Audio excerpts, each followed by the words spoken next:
The note trembles in Lisa Thompson's hands as she stares at the familiar curves and loops of handwriting she taught her own daughter to write.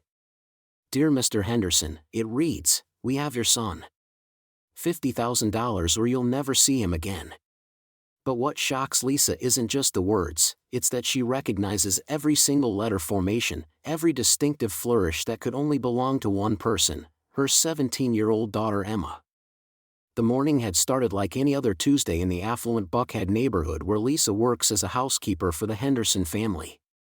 She'd arrived at 7 sharp, letting herself in through the kitchen door as she had for the past 3 years. The grandiose mansion always felt cold despite its marble floors and crystal chandeliers, but the Hendersons paid well enough for Lisa to afford a decent apartment for herself and Emma across town. Mr. Henderson had left early for his law firm downtown, and Mrs. Henderson was at her yoga class, their usual routine. Lisa was dusting the mahogany desk in the home office when she noticed the envelope that must have been slipped under the front door overnight. The police hadn't arrived yet. No one else knew what had happened to 12-year-old Marcus Henderson. "Oh my God," Lisa whispers, sinking into the leather chair behind the imposing desk. Her mind races as she stares at Emma's unmistakable handwriting. The same handwriting that filled out college applications just last month. The same handwriting that penned thank you notes to relatives every Christmas. Little did Lisa know that this moment would shatter everything she thought she knew about her daughter and thrust her into a nightmare that would test every bond they'd built together. As her hands shake, she thinks about Emma's recent behavior, the late nights, the secretive phone calls, the new friends Lisa had never met. Had she missed the warning signs? The sound of car doors slamming outside sends Lisa's heart into overdrive. Through the tall windows, she watches as 2 Atlanta police cruisers pull into the circular driveway, their red and blue lights painting the morning sky in ominous colors. Mrs. Henderson's white Mercedes follows close behind, screeching to a halt as she jumps out, still wearing her workout clothes. They found Marcus's backpack in Piedmont Park. Lisa can hear Mrs. Henderson crying to the officers. "Someone took my baby." Lisa's mind spirals as she realizes the gravity of the situation. If the police find this note, if they somehow trace the handwriting back to Emma, her daughter could face kidnapping charges. But hiding evidence makes Lisa an accessory to whatever crime has been committed. The weight of the decision crushes down on her shoulders as she hears footsteps approaching the front door. This decision would change everything for both mother and daughter, setting in motion a chain of events that would expose secrets Lisa never imagined existed in her quiet life. She quickly folds the note and slips it into her apron pocket just as the doorbell rings, her heart hammering against her ribs. "Mrs. Thompson?" Detective Rodriguez's voice carries through the house as Mrs. Henderson leads the officers inside. "We'd like to speak with everyone who has access to the house. Can you come to the living room, please?" As Lisa walks toward the living room on unsteady legs, she catches her reflection in the hallway mirror. The woman staring back looks like a stranger, eyes wide with fear, face drained of color. She's about to lie to the police to protect her daughter, but she has no idea if Emma is innocent or guilty, victim or perpetrator. "Mrs. Thompson," Detective Rodriguez begins, pulling out his notepad, "when was the last time you saw Marcus Henderson?"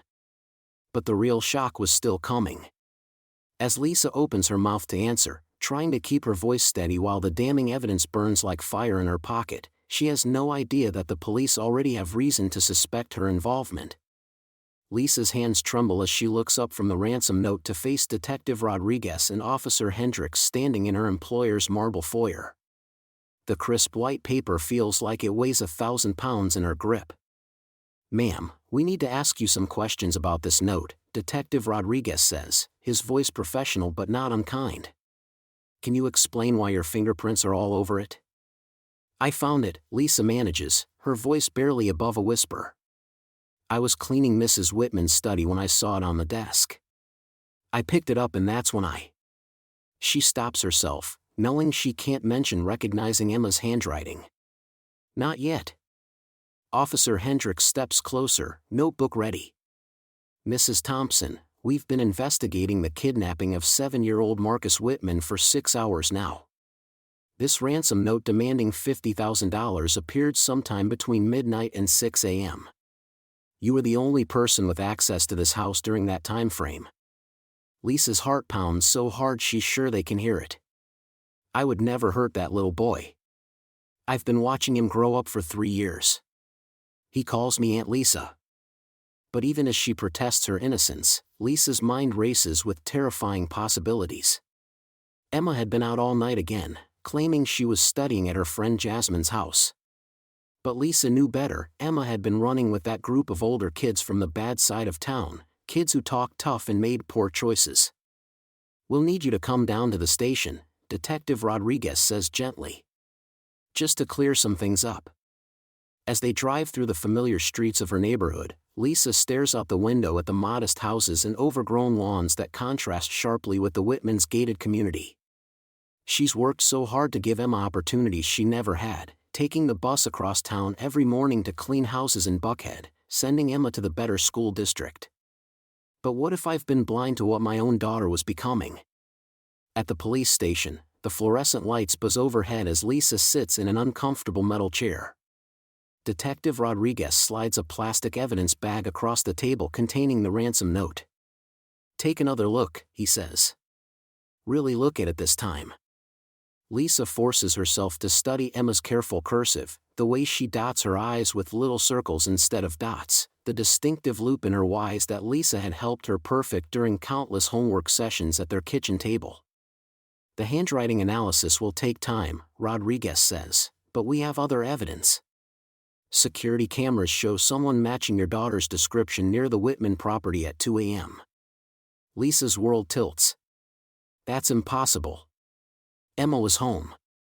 "Was she?" "Because Mrs. Patterson next door said she saw Emma leaving your house around midnight. And your neighbor, Mr. Johnson, said he heard voices in your backyard around that same time." The walls feel like they're closing in. Lisa thinks about the group Emma's been hanging around with lately, kids with too much time and too little supervision. Kids who might see a wealthy family like the Whitmans as an easy target. But here's what really terrifies Lisa. She remembers coming home from her late shift at the diner 2 weeks ago and finding Emma practicing her handwriting at the kitchen table, sheets of paper covered with the same careful cursive. When Lisa asked about it, Emma had quickly shuffled the papers away, claiming it was just schoolwork. "I want to see my daughter," Lisa says finally. Detective Rodriguez nods. "She's in the juvenile holding area. But before we go there, there's something else you should know. We found this in Emma's backpack." He slides another evidence bag across the table. Inside is a crumpled piece of paper with what looks like a practice version of the ransom note, complete with crossed-out words and corrections. Lisa's breath catches. This isn't just Emma's handwriting, it's Emma learning to write the ransom note perfectly. "Mrs. Thompson," Detective Rodriguez says quietly, "it appears your daughter didn't just write this note. She planned it." Just as Lisa thinks her world can't get any more upside down, Officer Hendricks appears in the doorway with a tall woman in an expensive suit. "Mrs. Thompson? I'm Margaret Chen, and I believe I can help you. But first, you need to know that everything you think you understand about this situation is about to change completely." Lisa looks up at the lawyer's confident face, and for the first time in hours, she feels a flicker of hope. But something in the woman's eyes tells her that the truth might be more complicated than she ever imagined. The question burning in Lisa's mind isn't just whether Emma wrote the ransom note anymore, it's why this lawyer knows more about her daughter's case than she does. The lawyer's business card feels heavy in Lisa's trembling hands as she stares at the elegant script, "Marcus Whitfield, attorney at law." Something about his sudden appearance at her doorstep feels too convenient, too perfectly timed. But with Emma's future hanging in the balance, what choice does she have? "Mom, I need to tell you something." Emma's voice cuts through Lisa's thoughts as her daughter appears in the kitchen doorway, eyes red from crying. "About that ransom note." Lisa's heart pounds. "Emma, baby, what is it?" "I wrote it, but not for what they're saying." Emma collapses into the chair across from her mother. "These kids at school, they said they were planning some kind of prank. They needed someone with good handwriting to write a fake ransom note for their drama class project. I thought I was helping with homework, Mom. I swear that's all it was." The relief that washes over Lisa is immediate but short-lived. If Emma was just writing what she thought was a school project, then someone used her innocent daughter as an unwitting accomplice. Who are these kids, Emma? What are their names? Before Emma can answer, Lisa's phone buzzes with a text from Marcus Whitfield, *, found something that might help. Meeting at Peachtree Cafe in an hour. Come alone, *. At the cafe, Marcus slides a manila envelope across the weathered wooden table. Your daughter's story checks out. I found copies of text messages between her and 3 other teenagers. They specifically targeted Emma because of her reputation for neat handwriting. Lisa opens the envelope, scanning the printed screenshots. Her daughter's innocent responses to what she clearly believed were homework requests make her stomach turn. But then she notices something else in the messages. Wait, Lisa points to one of the phone numbers. This number. I've seen it before. Marcus leans forward. Where? Mrs. Richardson, the woman I clean for. She had this number written on a sticky note by her phone last week. I remember because she was very secretive about it when I asked if she needed me to add it to her contacts. The color drains from Marcus's face. Mrs. Richardson? Patricia Richardson on Magnolia Drive? You know her? She's my client too. Has been for years. Marcus's voice drops to a whisper. Lisa, we need to go. Now. But just as they're gathering their things, Lisa spots a familiar figure through the cafe window. Mrs. Richardson herself, talking animatedly on her phone just across the street.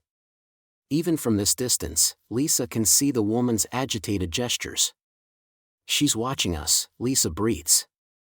Marcus follows her gaze and immediately stands. Back exit. Now. As they hurry toward the rear of the cafe, Lisa hears snippets of conversation from nearby tables that make her blood run cold. The whole neighborhood is talking about her family. Some voices defend Emma, calling her a good kid who got mixed up with the wrong crowd.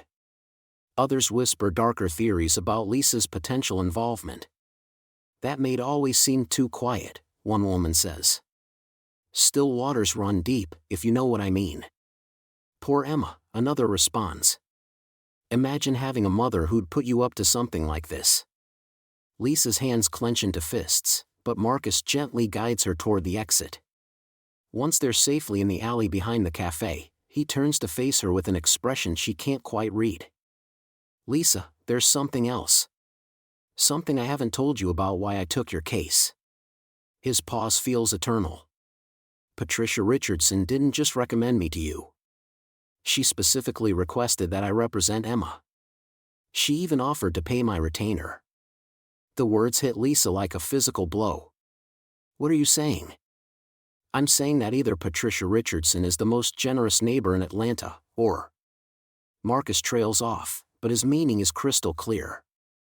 Lisa thinks about all those months of cleaning Mrs. Richardson's pristine house, listening to her complaints about those teenagers causing trouble in the neighborhood, watching her perfect facade never slip even once. And now, somehow, that same woman was connected to both the phone number in Emma's messages and Lisa's sudden legal representation. The pieces are starting to form a picture that makes Lisa sick to her stomach. But before she can process it fully, her phone rings with an unknown number. Hello, she answers cautiously. Mrs. Thompson? The young voice is shaky, barely above a whisper. This is Jake Morrison. I was one of the kids who asked Emma to write that note. Please, I need to tell you something. About Mrs. Richardson. She's been. The line goes dead. The confrontation with Detective Rodriguez leaves Lisa's hands trembling, but she knows she can't wait any longer. Emma's confession about being coerced replays in her mind as she walks toward her car, the lawyer Marcus Williams matching her determined stride. We need to find these kids who pressured Emma, Lisa says, her voice steady despite the chaos swirling around her. My daughter didn't come up with this plan on her own. Marcus nods, pulling out his phone. I've got connections with Detective Sarachin. She's one of the good ones, actually listens instead of jumping to conclusions. He dials quickly. Sarah? It's Marcus. I need you to meet us at Peach Tree Diner in 20 minutes.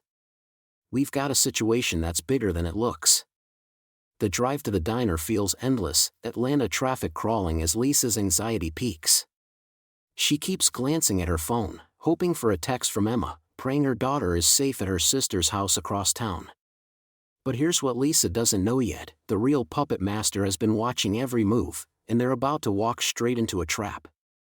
Peach Tree Diner sits on the corner of MLK Jr. Drive, its neon sign flickering against the evening sky. The smell of fried chicken and sweet tea greets them as they push through the glass doors. Detective Chen is already there, a petite Asian woman with sharp eyes and a no-nonsense attitude. "Marcus, you said this was urgent," Detective Chen says, sliding into the red vinyl booth. "What's going on?" Lisa takes a deep breath. "My daughter Emma wrote a ransom note, but she was forced to do it. There's a group of kids at her school, they've been using her." Detective Chen leans forward. "Tell me everything." As Lisa recounts Emma's confession, she notices something that makes her blood run cold. At a corner table, partially hidden behind a newspaper, sits Mrs. Henderson, the wealthy white woman whose house was supposedly targeted in the ransom scheme. She's not alone. Next to her is a teenager Lisa recognizes from Emma's school, Jake Morrison, the kid Emma mentioned as the group's leader. "Detective Chen," Lisa whispers, nodding toward the corner table. "That's Mrs. Henderson over there. The victim in this case." Detective Chen's expression hardens as she discreetly looks over. "That's interesting. What would she be doing here with a teenager?" Marcus's phone buzzes with a text. His face goes pale as he reads. "Lisa, we need to leave. Now." "What's wrong?" "I just got word from my contact at the police station. They're issuing a warrant for Emma's arrest. Someone called in more evidence against her." But before they can move, Mrs. Henderson approaches their table, her perfectly manicured hands clasped in front of her. Jake lurks behind her, his eyes darting nervously around the diner. "Miss Thompson," Mrs. Henderson says with a saccharine smile. "What a coincidence running into you here." Lisa's maternal instincts scream danger. "Mrs. Henderson. I'm surprised to see you here."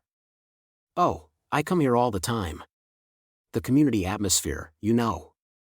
Her smile never wavers, but her eyes are ice cold. "I was just having a chat with young Jake here about the terrible situation with your daughter."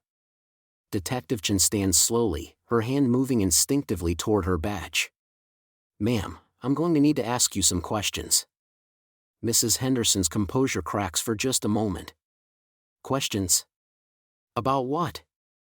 "I'm the victim here." Jake shifts nervously, and Lisa catches something in his expression: fear, but not of getting in trouble. Fear of the woman standing next to him. "Tell them, Jake," Lisa says softly. "Tell them the truth." The teenager's hands shake as he looks between Mrs. Henderson and the detective. I can't." "Sure you can, son," Detective Chen says gently. "Whatever's going on, we can help." But Mrs. Henderson's mask slips completely now, revealing something calculating and cold underneath her Southern belle exterior. "I think there's been enough talking for one evening." She signals to Jake, and Lisa realizes with growing horror that this woman has been orchestrating everything from the beginning. The ransom note, Emma's involvement, even this chance encounter at the diner, none of it was coincidental. Marcus grabs Lisa's arm. "We need to go. Now." But as they start to leave, Mrs. Henderson calls out, her voice carrying across the diner with an authority that stops everyone in their tracks. "Miss Thompson, you might want to check on Emma. I heard she was at her aunt's house on Riverside Drive." Her smile returns, but now it's predatory. Such a nice, quiet neighborhood. So many places a young girl could get lost. Lisa's heart stops. Mrs. Henderson knows exactly where Emma is, and the biggest surprise was still coming. The truth hit like lightning in that packed community center meeting room. Detective Martinez stood at the front, holding up documents that would change everything. The real mastermind behind this ransom scheme wasn't some troubled teenager or street gang, he announced, his voice cutting through the tense silence. It was Robert Whitman, president of the Millbrook Homeowners Association. Lisa felt her knees buckle as gasps erupted around the room. Robert Whitman, the man who'd smiled at her every morning when she cleaned his house, who'd praised her work ethic to his wife, who'd positioned himself as a pillar of their community. The same man who'd orchestrated an elaborate scheme to frame her daughter Emma for a crime he'd committed himself.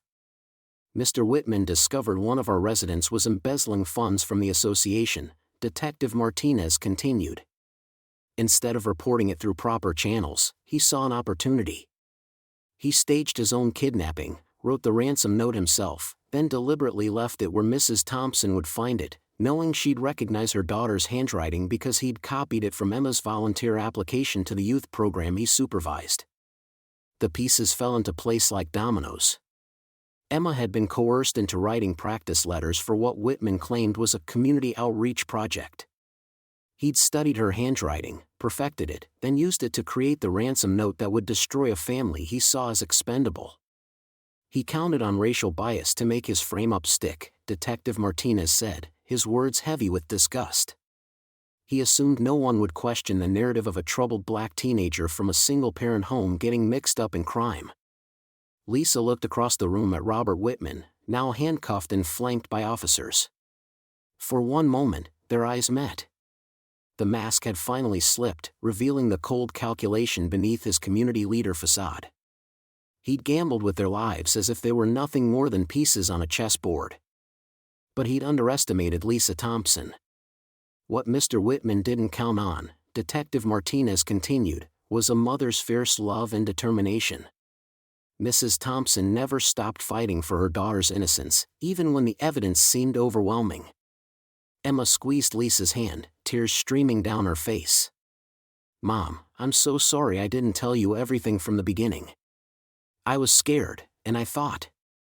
"You thought you were protecting me," Lisa whispered, pulling her daughter close. "But we're done with secrets now. We face everything together." The meeting erupted in applause that started small but grew thunderous. Mrs. Patterson, the elderly white woman who'd initially viewed Lisa with suspicion, stood first. Then Mr. Rodriguez from down the street. Soon the entire room was on its feet, clapping not just for justice served, but for a community awakening to its own capacity for both harm and healing. 3 months later, Lisa stood at the podium in Atlanta's City Council chambers, addressing a packed room. The Millbrook Community Justice Initiative she'd founded had grown from a handful of neighbors to a citywide movement advocating for families wrongly accused by systemic bias. "What happened to my family wasn't unique," Lisa said, her voice steady and strong. "Every day, assumptions are made about people based on their race, their neighborhood, their economic status. But when we stand together, when we demand the truth instead of accepting convenient narratives, we can create real change."